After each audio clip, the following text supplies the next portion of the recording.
এখন আমরা কই যাব, কার কাছে যাব? এখন আমার যাওয়ার রাস্তা নেই।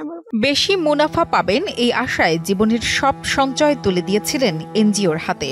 কেউ গার্মেন্টসে ঘাম ছড়ানোর টাকা, কেউ ব্যবসা, আবার কারো শেষ ভরসা গচ্ছিত রেখেছিলেন। তবে সেই মুনাফার মুখ আর কেউ দেখেননি। এখন টাকার শোকে কেউ প্রাণ হারিয়েছেন, কেউ বা দাঁড়ে দাঁড়ে ঘুরছেন টাকা ফেরত পেতে।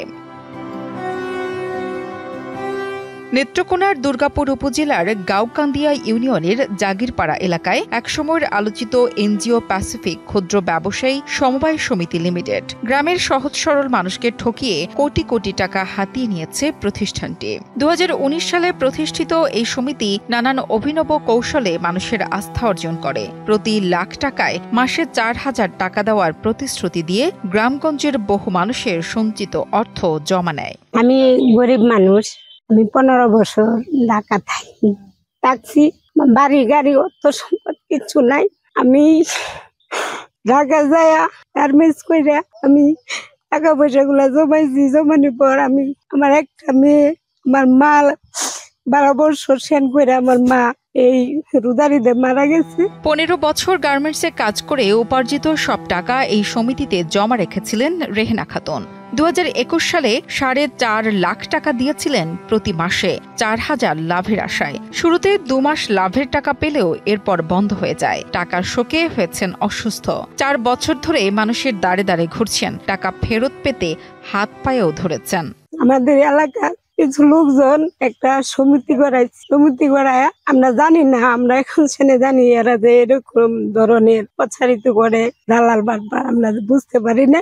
আমাদেরকে বলছে যে আমরা এরকম একটা দল গঠন করছি। আমরা স্থানীয় বাজারের দোকানি তাইজুল ইসলামও পড়েছেন একই ফাঁদে।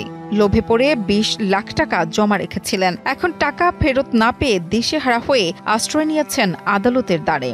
যে টাকা দিয়েছিলেন ঋণ করে সেই ঋণ মেটাতে করেছেন জমি বিক্রি। এখন আমার বিভিন্ন প্রলোভন দেখায়া জলিল, ইদ্রিস আলী মেম্বার আর রশিদ মাস্টার, তারা আমার বিভিন্ন প্রলোভন দেখায়া আপনার এই আমার থেকে 20 লক্ষ টাকা নিচ্ছে। আমার একটা লাভ দেওয়া হয়েছে, যেমন আপনার প্রতি মাসে আমার 4,000 টাকা দিব, এরকম একটা লাভ দেওয়া হয়েছে। আমি তার লোক আগের থেকে চলতাম এরকম, যে তারা মধ্যে সুযোগের সদ্ব্যবহার করবো আমি হয়তো বুঝতে পারছি না তারা পুরা। আরেক ভুক্তভোগী আমিনুল ইসলাম, তিনিও টাকা ফেরত পেতে আশ্রয় নিয়েছেন আদালতে।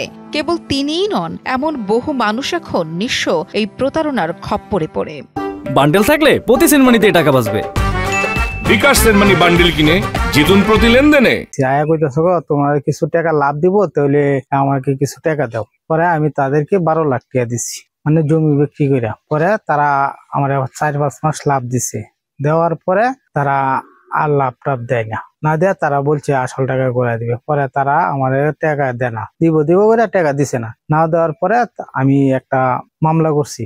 অনেকের কাছ থেকে নিছে, মনে 1-1.5 কোটি টাকা নিছে আর কি। এই প্রতারণা কেবল আর্থিক ক্ষতি আনেনি, কেড়ে নিয়েছে মানুষের জীবনও। গাউকান্দিয়া গ্রামের অধিবেশ সরকার নামে এক ব্যক্তি এই সমিতিতে জমা রেখেছিলেন 19 লাখ টাকা। প্রতারণার শিকারে মানসিক কষ্টে অসুস্থ হয়ে পড়েন। চিকিৎসার অভাবে আগে মারা যান তার স্ত্রী। পরে গত মাসের 6 তারিখে তিনিও মারা যান। আমরা আসলে বুঝতে পারিনি যে এলাকার মানুষ এভাবে চিটিং করবে। আমরা দেখছি যে এলাকার সবাই টাকা টোকা দিচ্ছে। তখন আমার বাবারও চিন্তা ছিল, একজন মানুষের তো মানে শেষ বয়সে একটা সম্বল থাকে, ঠিক আছে। তখন তার বাবা চাকরি করতো না, যে ভাবলো এইখানে যদি কিছু ইনভেস্ট করা যায়, কিছু আসলে তো ভালো, এটা তো সবাই আসলে চায়। ওখানে টাকা দেওয়ার পরে আমার মা অসুস্থ হয়। পরে আমরা আসল টাকাটা চাই আর কি ওনাদের কাছ থেকে, আমাদের টাকাটা আমরা নিয়ে আসবো এখানে, আমাদের রাখবো না টাকাটা। ওনারা কোনোভাবেই আমাদের টাকাটা দেয়নি। কত টাকা? আমিও অনেকবার ওইখানে গেছি আমাদের এখানে, তারপর কোনো টাকাই দেয় নাই। ওনাদের যে সভাপতি জলিলা ছিল, তারপরে সেক্রেটারি ছিল, কেশিয়ার ছিল, আমরা কথাবার্তা বলছি। তারপরে তো মা তো মারা গেল। তার পরবর্তীতে তো মার অসুস্থতার কথা বললে আমরা অনেকবার রিকোয়েস্ট করছি যে মারে ডাক্তার দেখাবো, আপনার কিছু টাকা পয়সা দেন। এ বিষয়ে ওনাদের কোনো রেসপন্স ছিল না, ঠিক আছে। পরে তো বাবাও অনেকবার তাদের পিছনে করলো, আমাদের একটা মামলাও করা ছিল। তারপরেও আমরা কোনো আসলে মামলা করে এখানে কোনো আমরা রেজাল্ট পাইনি।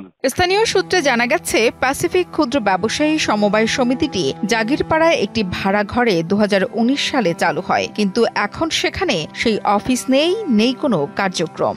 আছে কেবল প্রতারণার শিকার মানুষের হাহাকার। বিষয়টি নিয়ে কথা বলার চেষ্টা করা হলেও খোঁজ পাওয়া যায়নি ওই সমিতি বোর্ডের সভাপতি আব্দুল জলিলের দেখা। তার ব্যবহৃত দুটি মোবাইল ফোনেও একাধিকবার কল দিলে বন্ধ পাওয়া যায়। এদিকে উপজেলা সমবায় থেকে ওই সমিতি রেজিস্ট্রিকৃত হলেও যোগাযোগ রাখেনি। তবে টাকা মানুষের কাছ থেকে নেওয়ার বিষয়টি অভিযোগ পেলে তদন্ত সাপেক্ষে ব্যবস্থা নেওয়া হবে বলে জানালেন উপজেলা সমবায় কর্মকর্তা। জাগিরপাড়া প্যাসিফিক ক্ষুদ্র ব্যবসায়ী সমিতিটি সমবায় নিবন্ধিত সত্য বটে, তবে আমি আসার পর এই সমিতিটি কোনো কার্যক্রম আমাদের সাথে পরিচালনা হয়নি, ইভেন কোনো অডিট আমাদের মাধ্যমে হয়নি। একটি অডিট হয়েছে জেলা সমবায় কার্যালয়ের মাধ্যমে যতটুকু জানি। আর এরা যে টাকা লেনদেন করে এই বিষয়ে কোনো গ্রাহক আমাকে বলেনি যে আমরা টাকা এখানে রাখবো কিনা, দিব কিনা, এই বিষয়গুলা। এখন আপনি যেহেতু বিষয়গুলো অবগত হয়েছেন, এখন ওরা যদি অভিযোগ দেয় সেই বিষয়গুলো আমরা তদন্ত আকারে দেখব। লোভে পড়ে মানুষ জীবনের সঞ্চয় তুলে দিয়েছিল একটি প্রতিষ্ঠানে, আজ সেই লোভিতাদের সর্বনাশ ডেকেছে। এখন প্রয়োজন দ্রুত প্রশাসনিক পদক্ষেপ ও আইনি সহায়তা, যাতে প্রতারিত মানুষরা অন্তত কিছুটা স্বস্তি ফিরে পান আর ভবিষ্যতে কেউ যেন এমন ফাঁদে পা না দেয়। আল নোমান শান্তর পাঠানো তথ্য ও ভিডিও চিত্রে ডেস্ক রিপোর্ট, কালের কণ্ঠ।